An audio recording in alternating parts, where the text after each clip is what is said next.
అండి నమస్తే. మనం ఈరోజు షార్ట్ వీడియోలో అయితే ఈ పిఐ కంపెనీకి చెందిన బ్రోఫ్లియా గురించి అయితే తెలుసుకుందాము. దీన్ని ఏ పంటలో వాడాలి, ఎంత మోతాదులో వాడుకోవాలి, ఇందులో టెక్నికల్ అనేది ఏముంటుంది అనే దాని గురించి పూర్తి సమాచారం అయితే ఈ వీడియోలో అయితే తెలియజేస్తాను. వీడియోని చూస్తున్న వాళ్ళు ప్రతి ఒక్కరూ లైక్ చేసి ఛానల్ని తప్పకుండా సబ్స్క్రైబ్ చేసుకోండి, ఫాలో అయితే చేయండి.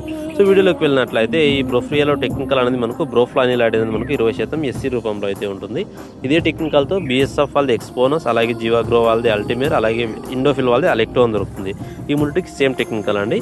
సో ఈ బ్రోఫ్లియా గురించి తెలుసుకున్నట్లయితే ఇది వచ్చి మనకు పత్తి, మిరప, వివిధ అన్ని రకాల కూరగాయ పంటల్లో అయితే స్ప్రే చేసుకోవచ్చు. పంటలలో వచ్చు మనకు పురుగు సమస్య, పచ్చ పురుగు, శనగపచ్చ పురుగు, కాయతొలచ పురుగు సమస్యలు నివారించడానికి చాలా ఎక్సలెంట్గా అయితే పనిచేస్తుంది.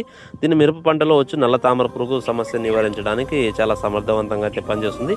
నల్ల తామర పురుగుతో పాటు మనకు ఈ పచ్చ పురుగు, కాయతొలచ పురుగును కూడా ఎక్సలెంట్గా అయితే నివారణ చేయగలదు. దీన్ని వచ్చి 1 ఎకరానికి 50 ml వాడుకోండి, మీకు మంచి ఫలితం అయితే ఉంటుంది. వీడియోని చూస్తున్న వాళ్ళు లైక్ చేయండి, సబ్స్క్రైబ్ చేసుకోండి, ఫాలో చేయండి.